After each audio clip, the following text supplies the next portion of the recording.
सिंधू बॉर्डरवरती सुरू असलेल्या आंदोलनामध्ये सगळ्यात महत्त्वाचा मुद्दा गाजतोय तो म्हणजे आडत्याची भूमिका।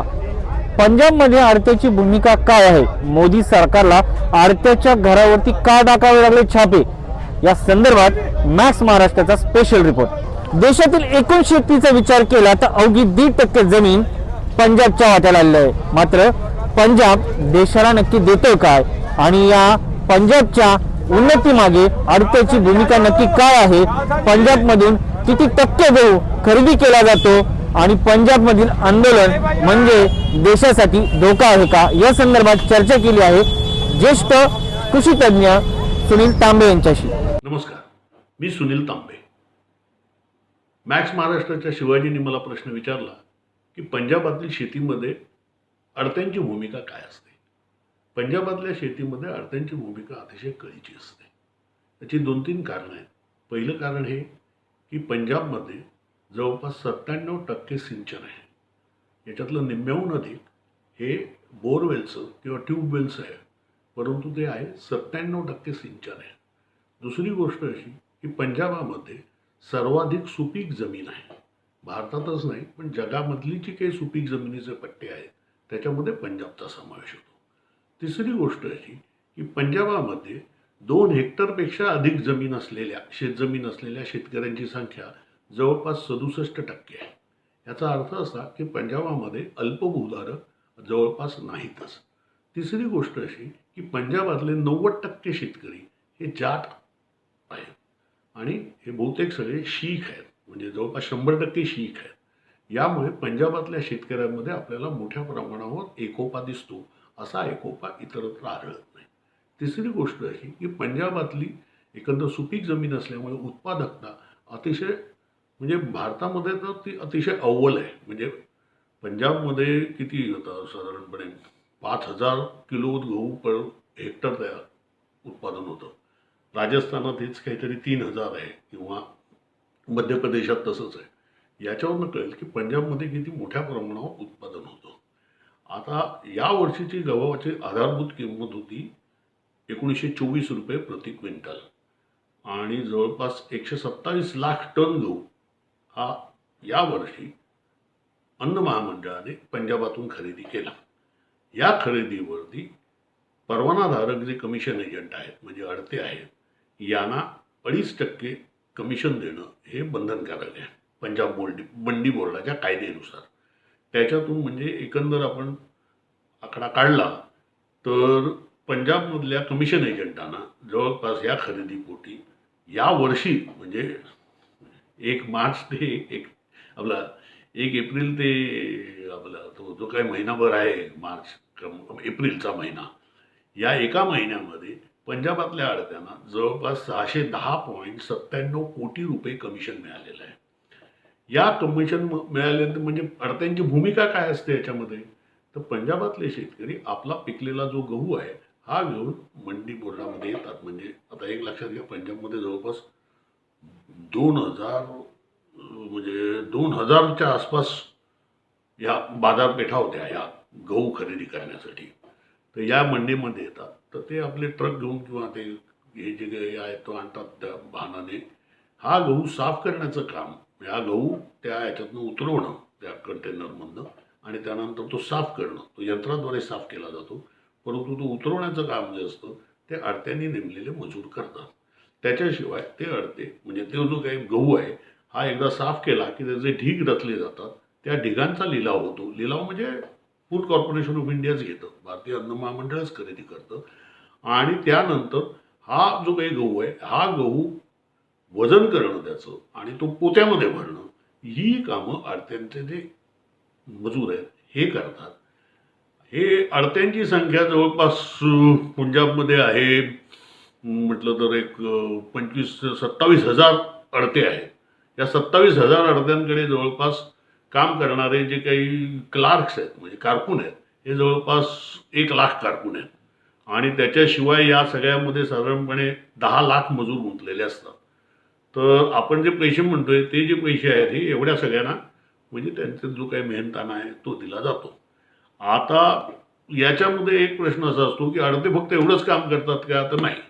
पंजाबातले अडते ह्या हे सावकारी करतात आणि ही सावकारी किती आहे तर पंजाबामध्ये जवळपास 50%हून अधिक शेती पुरवठा जो आहे हा आडत्यांमार्फत केला जातो. असं का आहे? हा प्रश्न खरं तर RBIला पडायला पाहिजे की एवढ्या संपन्न प्रदेशामध्येही शेतकरी बँकांकडे का जात नाहीत कर्जासाठी. याचं कारण असं की अडते हे शेतकऱ्यांच्या साठी ATM आहेत. कधीही गेलं की अडते लगेच पैसे देतात. इतक्या सहज सुलभतेने कर्ज देण्याची व्यवस्था भारतातल्या बँकिंग सिस्टीममध्ये नाही. हे अशा प्रकारचं कर्ज आपल्याकडे फक्त म्हणजे नीरव मोदी आणि ह्या कंपनीलाच मिळतं. शेतकऱ्यांना अशा सुलभतेने कर्ज मिळत नाही आणि हा जो अडत्यांचा जो रोल आहे हा त्यामुळे महत्त्वाचा आहे. आता खरं तर याच्यावरती RBIने अभ्यास करायला पाहिजे की हा असा म्हणजे शेतकरी आपल्याकडे बँकांकडे का कर्ज घ्यायला जात नाहीत. हा खरा RBIने अभ्यास करायला पाहिजे आणि त्याच्यावरती काहीतरी सोल्युशन काढायला पाहिजे. तरच अडत्यांना कुठेतरी शह बसू शकतो. आता पंजाबचं भविष्य तरुणांच्या हातात आहे. आम्ही त्यासाठी तरुण शेतकऱ्याशी बातचीत केली. नवज्योत सिंग तामी, जिल्हा हुशारपूर, ते सांगतात की आरत्या हा आमच्यासाठी ATM आहे. तो आमच्या घरातील साथी आहे. पाहूयात काय म्हटले नवज्योत सिंग तांबे यांनी. नवजोत ਸਿੰਘ ਧਾਮੀ, पिंड पिपला वाला, जिला होशियारपुर। आप पूछते हैं आड़तियों का काम क्या है, किसानों के साथ रिश्ता क्या है। आड़तियों का रिश्ता किसानों के साथ एक तरह का बहुत पक्का रिश्ता है। उनकी किसानों की एक तरह की बैंक है, ATM है आड़तीय किसानों के, क्योंकि किसान 6 महीने बाद फसल बीजता है, उसके पैसे 6 महीने बाद ही आते हैं। मगर बीच में कोई त्योहार हो, कोई किसी किसान ने लड़की को शादी करनी हो, कुछ भी लोड पड़ जाए तो वो जाता है आड़तीय के पास। वो उसके पास कभी भी जा सकता है और उसके वो पैसे देता है, क्योंकि वो उसके पास पक्की फसल वहाँ फेंकता है। वो उसकी 6 महीने बाद फसल उठाता है और मुंह मांगे जितने भी उसको लोड होगी वो पैसे उसको दे देता है। हाँ, लोग बैंक में क्यों नहीं जाते फिर? बैंक ऐसा नहीं करती ना। आड़तिया तो एक तरह का उसका परिवार का मेंबर ही होता है, किसान के परिवार का मेंबर ही है, सदस्य ही है आड़तिया। जब भी उसके पास दिल करे उसके पास जाओ, पैसे ले लो।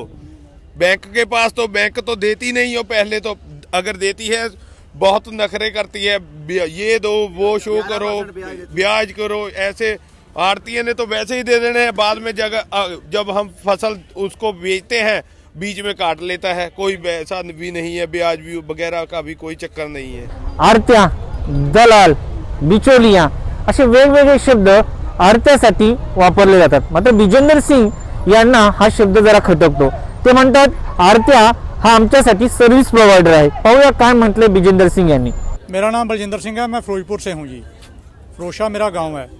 अपना क्वेश्चन था कि पंजाब का आड़तिया ख़त्म हो जाएगा या उसका क्या रोल है, तो मैं आपको बताना चाहता हूँ कि हमारा जो आड़तिया है वो बिचौलिया नहीं है, वो सर्विस प्रोवाइडर है। हमारे यहाँ सरकारी खरीद चलता है, अगर प्राइवेट व्यापारी भी आता है तो वो भी खरीद कर सकता है। आड़तिया का उसके बीच में कुछ नहीं, सिर्फ उसका जो कमीशन है ना 2 या 3% जो कमीशन है वो सिर्फ कमीशन लेता है अपना, और उस कमीशन के बीच से वो हमारी जो फसल होती है, गेहूँ है या धान है, उसका सफाई करके उसको बोरी में डलवा के उसको वहाँ से जो भी है ले जाने का, मंडी से ले जाने का काम आड़तिया करता है। जो हमारे उधर आड़तिया है वो बिचौलिया नहीं है। ये गवर्नमेंट है जो गलत प्रचार कर रही है, गलत व्याख्या कर रही है आड़तिये का। हमारा आड़तिया बिचौलिया नहीं है, हमारा आड़तिया हमारा साथी है। दिन रात हमारे को जब भी किसी पैसे दे लेगी, यूरिया की, DAP का, कोई पेस्टिसाइड का ज़रूरत पड़ता है, वो हमारी सारी ज़रूरतें पूरी करता है। और मैं एक बात और कहना चाहता हूँ, मोदी सरकार बड़े ज़ोर शोर से कह रही है कि हमने 35,000 करोड़ से बजट बढ़ाकर 15,000 करोड़ से खेती का बजट बढ़ाकर 35,000 करोड़ कर दिया। लेकिन मोदी सरकार ये नहीं बताती, सितंबर 2017 में GST लागू कर दिया। मैं गुरबख्श सिंह, जय किसान आंदोलन पंजाब से। आप क्या पूछना चाहते हैं? किसान आंदोलन के बारे में पूछना चाहते हैं? क्या पूछना चाहते हैं, हम उसका उत्तर दें? हाँ, अगर ये कानून आने के बाद अड़ते ख़त्म हो जाएंगे ऐसा बोला जा रहा है, लेकिन वाकई में अड़ते ख़त्म हो जाएगी, और अड़ते ख़त्म हो जाते तो किसान पंजाब के अर्थव्यवस्था पे क्या असर पड़ेगा? पहली बात तो मैं ये बताना चाहता हूँ कि पंजाब में सदियों से खेती होती है, और उस खेती में जो किसान है अपनी उपज को मंडी में ले जाता है, आड़ती उसको उस फसल को साफ करके आगे व्यापारी को बेचता है और व्यापारी के पैसे लेने की जिम्मेवारी आड़तिया की होती है और किसान को आड़तिया ही पैसा देता है। एक बात।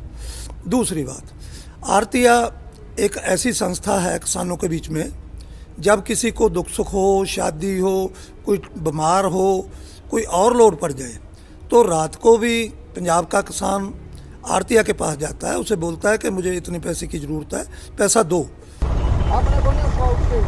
एकंदरीत आडत्याची भूमिका पाहिल्यानंतर आणि पंजाबमधील जनतेला आडत्या का महत्त्वाचं आहे हे तुमच्या लक्षात आलं असेल।